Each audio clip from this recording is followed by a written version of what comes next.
Welcome back to For Your Heart and Home. My name is Dee Dee. Welcome into my kitchen. Today I'm starting something new here in the kitchen, a Pantry Staple Series. With grocery prices continuing to rise, many of us are having to slow down, plan more carefully, and really think about how we're feeding our families. Seasons like this can feel overwhelming, but they also invite us back to something steady. Simple food made with pantry staples, cooked with intention. In this series, we'll focus on ingredients that store well, stretch far, and have sustained families for generations. And today, we're making a pot of Jamaican-style green lentil and chicken soup, a meal built to nourish, stretch, and comfort. Now, I am making a Jamaican-style soup because this is what our family is accustomed to, but you can make a hearty soup in your kitchen using the flavors that your family enjoys. Pantry staples are dependable, and they remind us that good food doesn't have to be expensive to be meaningful.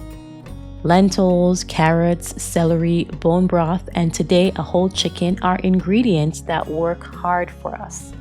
They allow us to cook once and eat well more than once, which matters when every dollar counts. This soup is filling, protein-rich, and deeply comforting, exactly the kind of meal that carries a household through uncertain times. Let's start with the green lentils. Green lentils are one of the most economical proteins you can keep in your pantry. They're hearty, earthy, and hold their shape beautifully in soups.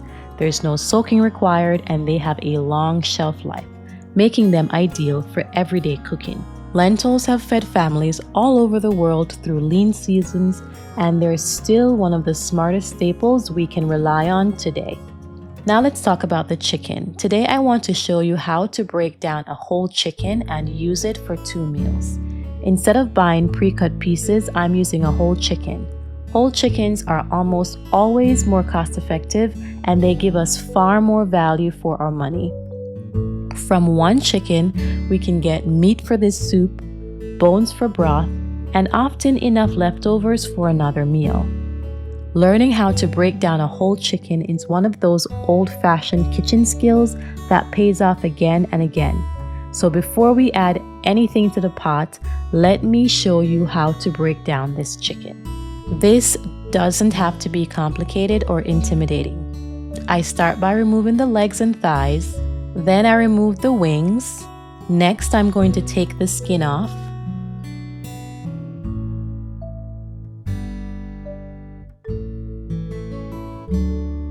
Now, depending on how you're going to use this whole chicken, you can just remove all the meat off of the carcass and save the carcass for making bone broth.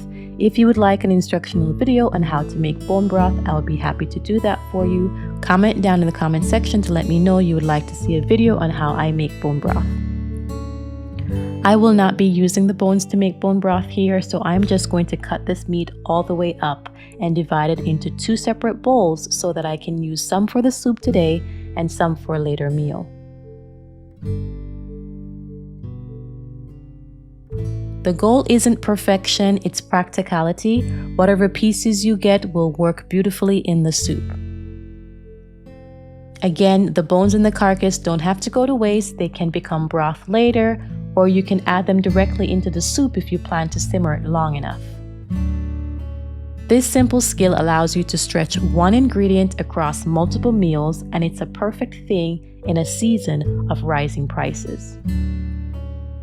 When I break down a chicken, I remove all of the skin, or as much of the skin as possible, because I don't want that in my meals. But if you would prefer to keep the skin on, that's totally a preference that you can go with. Once I have broken down the chicken, I'm going to wash all the pieces thoroughly and continue with the preparation of the soup. Now, I can have a completely separate video on bone broth if the interest is there, but I will be adding bone broth that I made from a previous batch to this soup. The bone broth adds richness and nourishment that water simply can't. It's one of the best ways to use every part of the chicken and turn simple ingredients into something deeply sustaining. Whether this broth is homemade or carefully sourced, it transforms the soup into a full, comforting meal, one that truly feeds.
So I just cut up the chicken. What I'm going to do now is to separate this because this is a lot of chicken for one meal.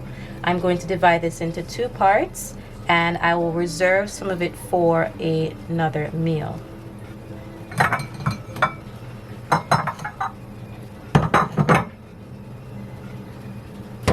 Before I do that, I'm going to wash each piece properly under cold running water.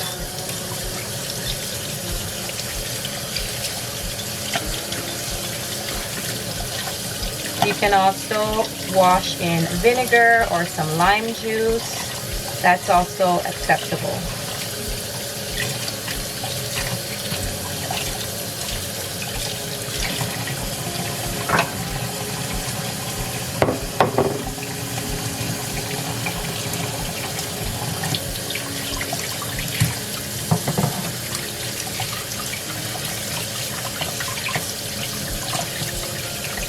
I'm using primarily the pieces of the chicken that contains the bone for the soup because it's going to add flavor to the soup.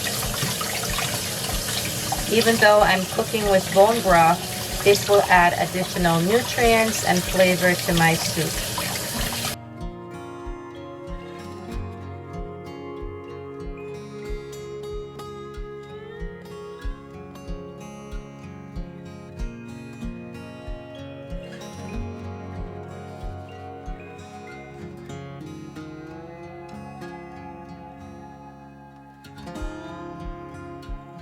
This is why we wash the chicken, because you have all of this slime and additional things on the chicken that we don't want in the soup.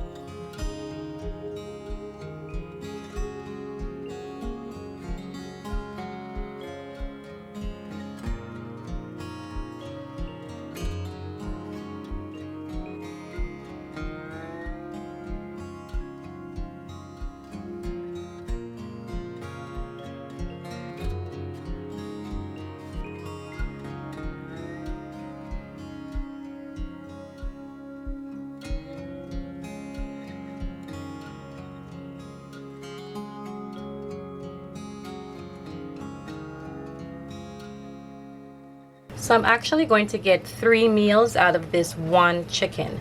I'm going to reserve the chicken breast for making chicken strips or chicken nuggets for another day. So that's 1 meal right there. And then I'm going to use the bones from this chicken to make this chicken soup. And then the other prime parts of the chicken I can use to make curry chicken, barbecue chicken, jerk chicken, or anything of the like another day this week.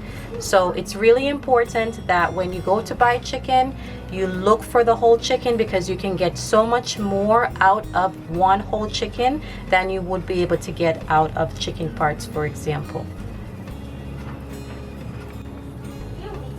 So it's important, after you've handled any kind of raw meat, whether it's chicken, fish, whatever it is that you're doing, that you take a few minutes to clean your surface properly to make sure that you're not spreading bacteria anywhere. So I'm going to take a few minutes to clean my sink, and then I'm going to get back to the soup.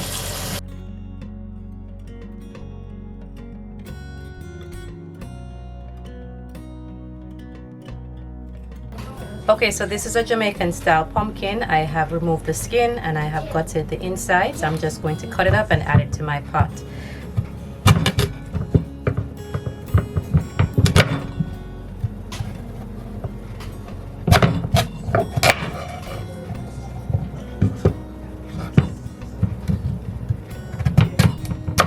I'm going to leave it in large chunks because I'm going to retrieve it from my soup once it's fork tender, and I'm going to mash it. That will thicken up my soup and add more flavor.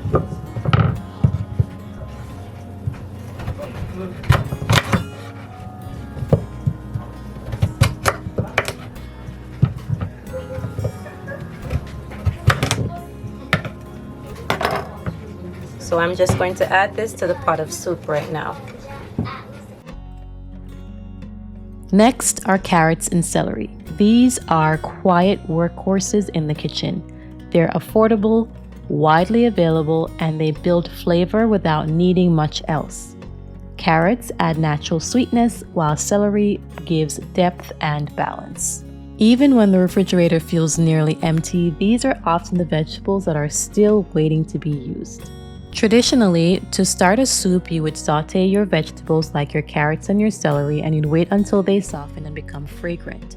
Then you can add your green lentils, followed by your chicken pieces. Once the chicken has some color, you can add your broth and continue to build on the soup from there. I will be doing it a little differently. I'm going to be adding pumpkin to my soup, and so I'm going to start by bringing my pot of water to a boil. I will then add my lentils and my cut up pieces of pumpkin. Once the pumpkin has softened, I'm going to remove it from the pot and I'm going to mash it into smaller pieces. At this point, if you have an immersion blender, you can certainly use your immersion blender to blend this. Once it's blended, I'm going to return it to the pot. At this point, I'm going to be adding my chicken pieces as well as my chopped vegetables.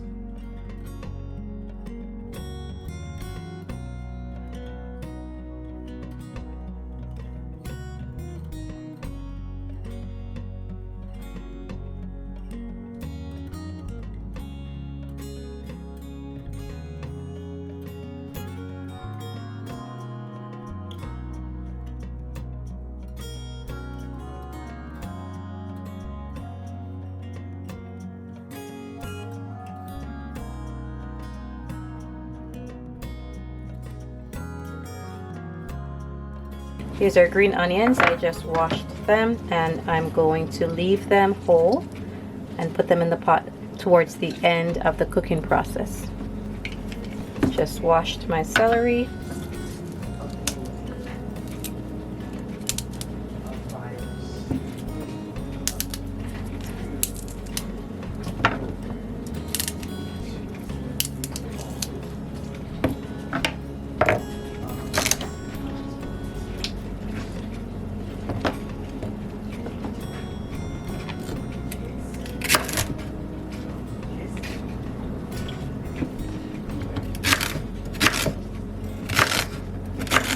And then I'm just chopping them into bite-sized pieces.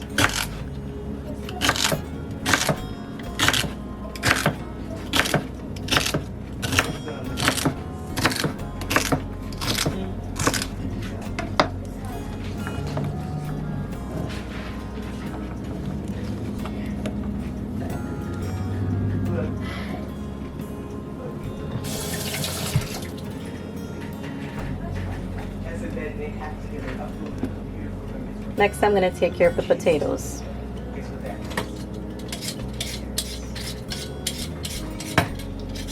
I'm removing the skin. That's another preference, but if you want to keep the skin on, you can go ahead. Just make sure you wash it well. Again, I washed it, and then I'm chopping it into bite-sized pieces. You don't want to cut it too small because you don't want it to disappear into your soup.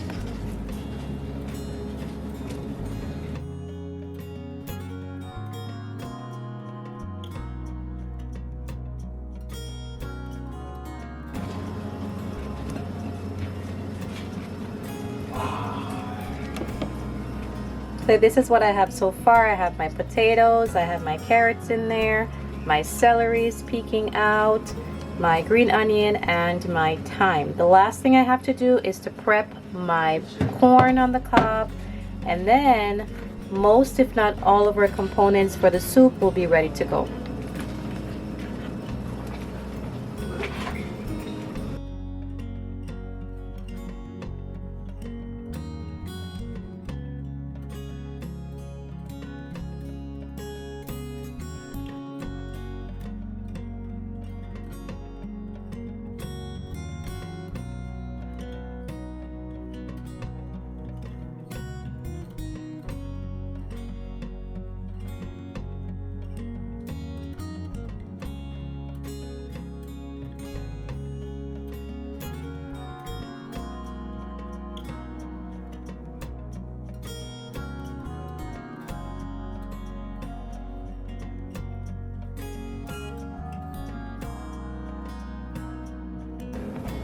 I'm also going to add the remainder of my vegetables to the pot and let that simmer.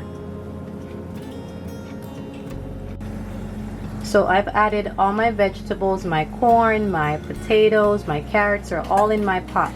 As you can see, my soup still looks very thin, and that's okay. As the vegetables cook, the soup is going to thicken. And the final thing I need to add to this is some spinach dumplings. So I'm going to make the dumplings now, and the flour from the dumpling will thicken my soup. Since I just added the vegetables to the soup is no longer boiling. So now I have to wait for this to come to a rolling boil again before I add my dumplings. And that will be the final component. Once I add my dumplings, the soup will need about 15 to 20 minutes.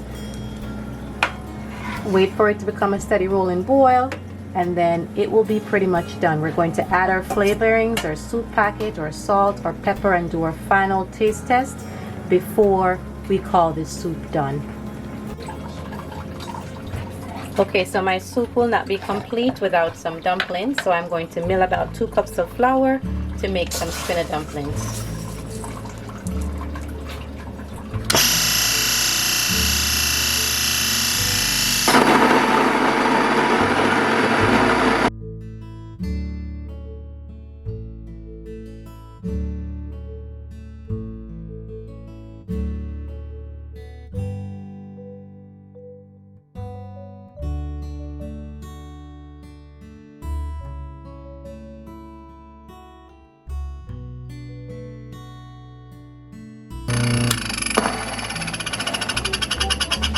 Alright, this is a lot of flour, so I'm going to start in a different bowl, and I can add more flour if I feel I need it.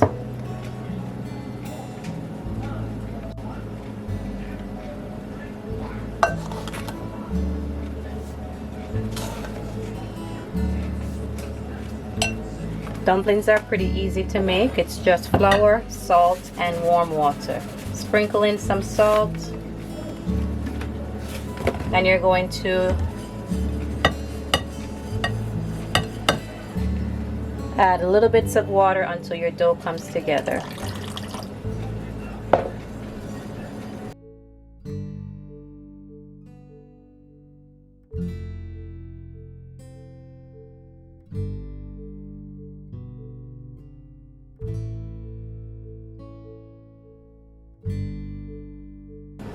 My dough is coming together, so I'm going to slow down with the adding of the water.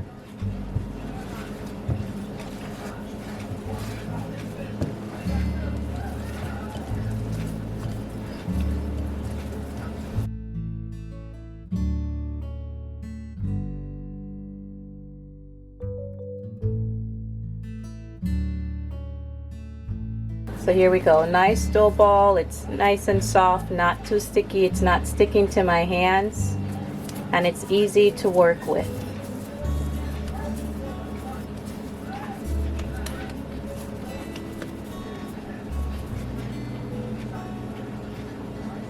To make the spinners, it's easy. Just take 2 fingers and pull off a piece of the dough, and then you're going to roll it between your hands like so till you form a point. Very simple.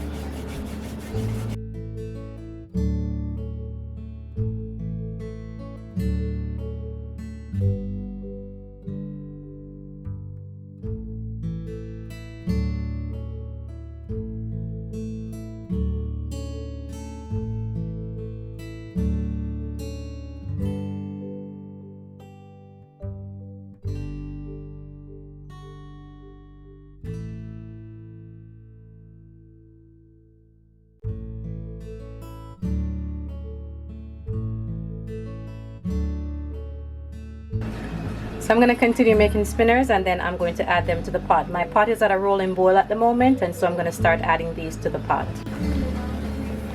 Alright, so here it is, guys. My pot is at a rolling boil again.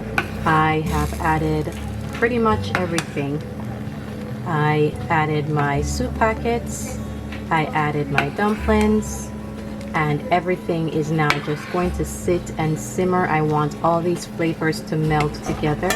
So I'm going to leave my pot undisturbed for the next 20 minutes at least.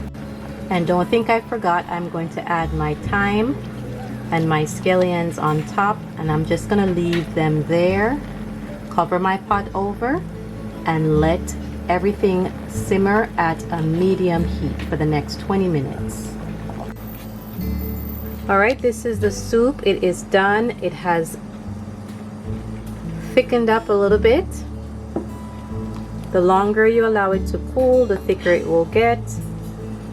But this is ready. This is what a hearty pot of soup looks like.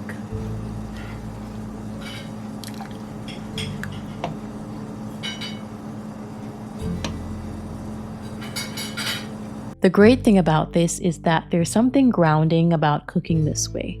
When things feel uncertain, returning to pantry staples and basic skills reminds us that we are capable, that we can feed our families well without excess, that simple food still carries beauty and care. This soup is steady food. It's food that stretches. It's food that serves. And sometimes that's exactly what a home needs.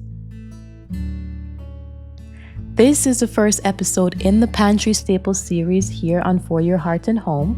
In the coming weeks, we'll keep building meals around humble ingredients, showing how to stretch them, season them, and use them wisely in everyday cooking. If you're navigating higher grocery costs or simply wanting to return to more intentional meals, you're not alone here. Until next time, keep cooking simply, keep using what you have, and keep building a home that nourishes both heart and body.